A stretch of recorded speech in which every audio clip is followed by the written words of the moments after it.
In this video, we are going to review the stages of mitosis. Before we do, let's review where mitosis falls in the cell cycle. So the very first step of the cell cycle after a cell is newly created is the G1 phase, when the cell is going to grow.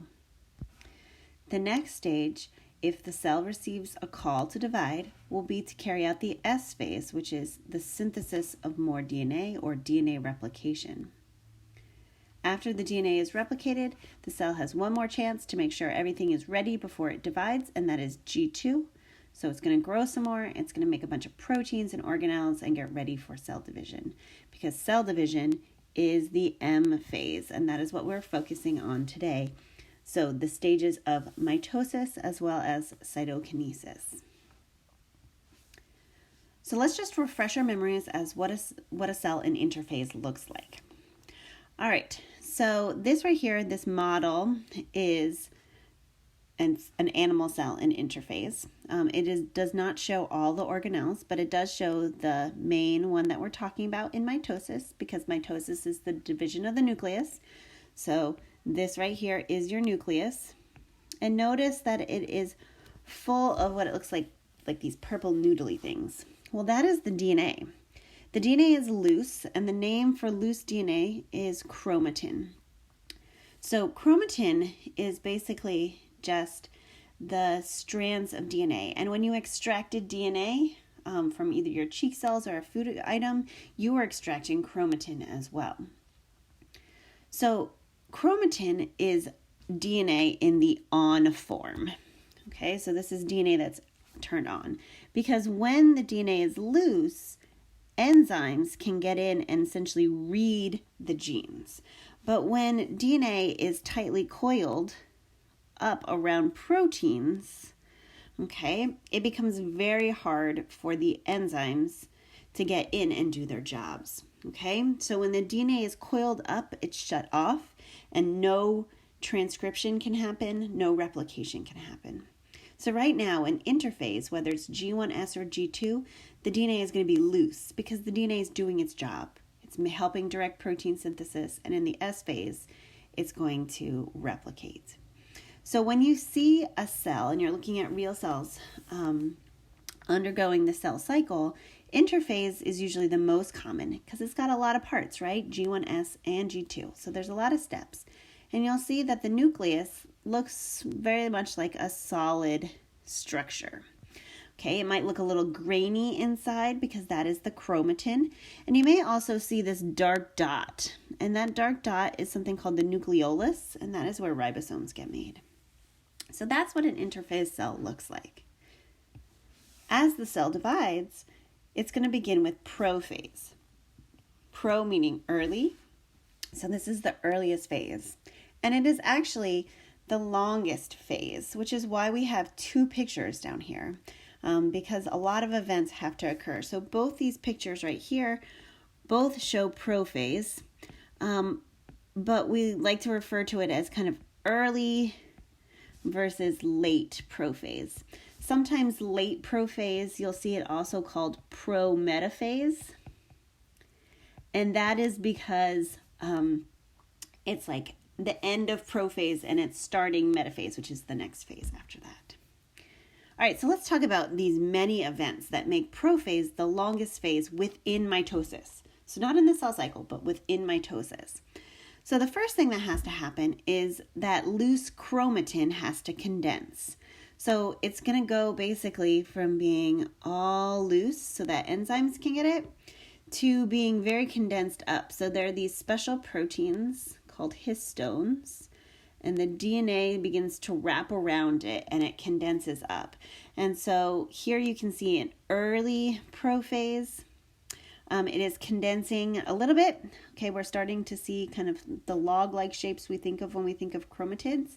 And here in late prophase, look how much more condensed they are. They're really shaped like the X-shaped chromosomes we think of when we think of chromosomes.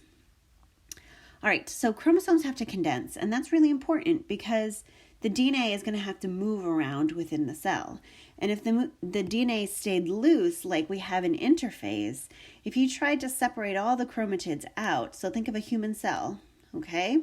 with replicated DNA, 46 chromosomes, okay, means 92 chromatids. That's a lot of pieces of DNA that are going to have to be separated into 2 cells. And so as a result, if they're loose, they might tangle and break, and that would lead to mutations and potential problems for the cell. So by condensing the chromosomes, you're kind of making it so that it's easier packet to move of DNA to move around within the cell. Since the cell is going to be moving its DNA around, it needs to get rid of the barriers in the way, which is the nuclear membrane. So here you can see we have a nuclear membrane that's surrounding the DNA, that's our nucleus. By the time we get to late prophase, you can see that the lipids are breaking down and we're kind of losing that protective barrier. And that's going to make it easier for the DNA to move. The last thing is we start to see the spindle form. So another thing that's going to help the chromosomes move are going to be these protein fibers called the spindle fibers. And in animals, they grow out of this special organizing center called the centrioles. Okay, and these protein fibers are going to get longer, and they're going to help kind of orient the chromosomes and pull them apart. Oh, and here you can see in an actual cell, you can see prophase. Early prophase, we start to see that the nucleus, so if this was interphase right here, this is prophase, you can see that the chromosomes are starting to condense. It's starting to look almost more like solid DNA packets, so almost solid chromatids in there. So it's definitely looking more like spotty because those are the chromosomes beginning to condense. And you're seeing that the nucleus is bigger and spreading out, and that's because it's breaking down. By the time you're in late prophase, you can see that you can definitely see those chromatids. It looks almost like a spider in the center of the cell, and it's broken out of the nucleus. Okay, next up is metaphase. Metaphase, I always like to think of middle. Okay, in metaphase, the chromosomes line up individually, this is important, individually in the middle of the cell. So one by one down the center of the cell. The center of the cell is sometimes called the metaphase plate. Okay, you'll see that sometimes as well, but they're lined up one by one. And notice that the spindle fiber is connecting to the centromere. So just a refresher, sister chromatids are held together at the centromere. It isn't always the center of the chromosome. Sometimes the centromere is closer to the top than it is the middle, but that's okay. The centromere is basically this organizing center where there's these proteins that are going to kind of help connect the sister chromatids as well as digest the spindle, which is how the chromatids are going to get moved. So here you can even see in this image right here, you can see the spindle fibers and you can see the chromatids lined up in the middle. They won't always, this is an animal cell, this is a whitefish blastula cell. You'll learn more about that in the lab we're going to look at. Here you can see in this metaphase cell, this is a plant cell. We have the nice boxy cell wall that helps us indicate that. So this is an onion root cell. You'll look at those as well. You can see it almost looks like a spider in the middle. Those are all the chromosomes kind of sitting in the middle, lined up.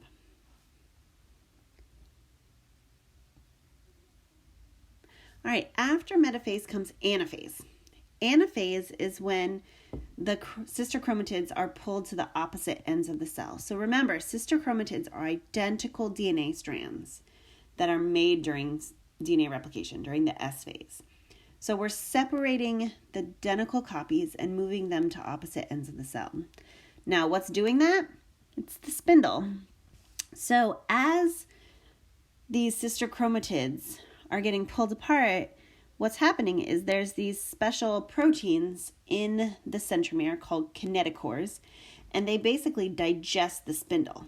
And as they digest the spindle gets shorter and shorter, and they get closer and closer to what we call the poles of the cell, so the ends of the cell.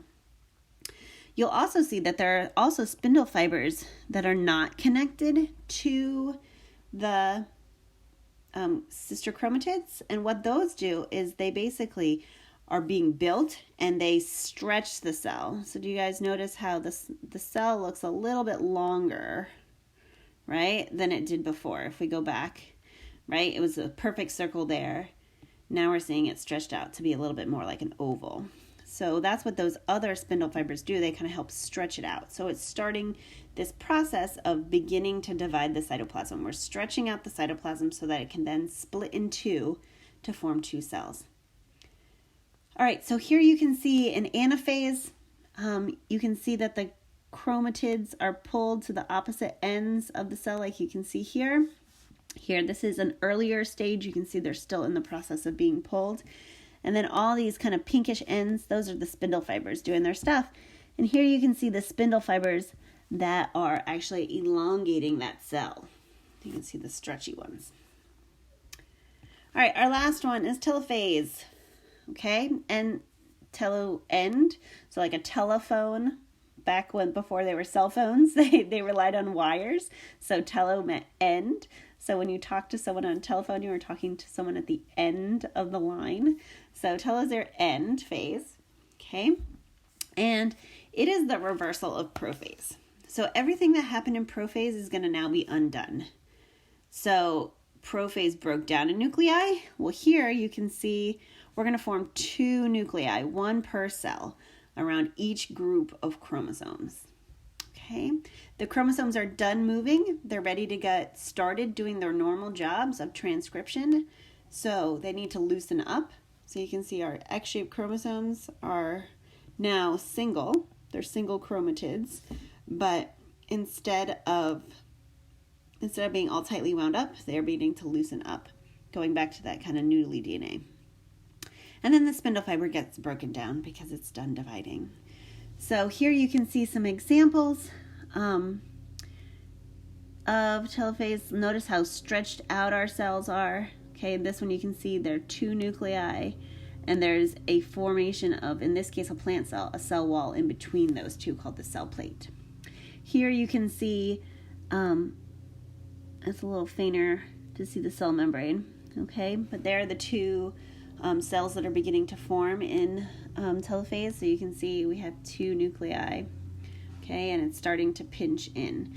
So both of these cases, you can see there's kind of this cell plate, this cell wall that's forming, and here you can see it's pinching in. That is also cytokinesis, which is happening at the same time. So it starts at anaphase and it runs throughout telophase. So that's basically the stretching and the division of the cytoplasm. Okay. So in animal cells only have the cell membrane as a barrier. So the cell membrane literally just pinches in. I always like to think of it like, let's say you're making a balloon animal, right? You blow up a big balloon, long balloon, and then you twist it into little segments when you're making your balloon animal. That's essentially what's happening in the animal cell. Okay, the animal cell stretches out, and then special tubes within the cytoskeleton of the cytoplasm kind of pull the membrane in and pinch them apart, so you end up with two cells. Plant cells, on the other hand, have to form a new cell wall. So they have something called a cell plate that's going to form. So what's going to happen is cell wall surrounds the cell membrane. So we have a wall, and then further inside, that black line is the membrane. So what happens is, in order to build that, there's a vesicle that contains cellulose, which is the contents of the cell wall. And all these vesicles, all these little membrane-bound sacs containing cellulose, line up in the middle, and they fuse together to eventually form a new cell wall like you see here. So here are some actual pictures of cells undergoing it. So that pinching in the animal cell has a name, cleavage furrow. Okay, so to cleave, cut, and then furrow, think of furrowing your brow. You get like a wrinkle in your brow. So you're basically making a wrinkle in the cell membrane to cut the cells in two. In plant cells, like I mentioned, the vesicles that are going to form the cell plate is your start of your new cell wall. And once all those vesicles fuse, you get a new cell wall between them. And in the end, you end up with two genetically identical cells, because the sister chromatids, those identical DNA strands were separated into 2 cells, one sister chromatid of each type into each cell.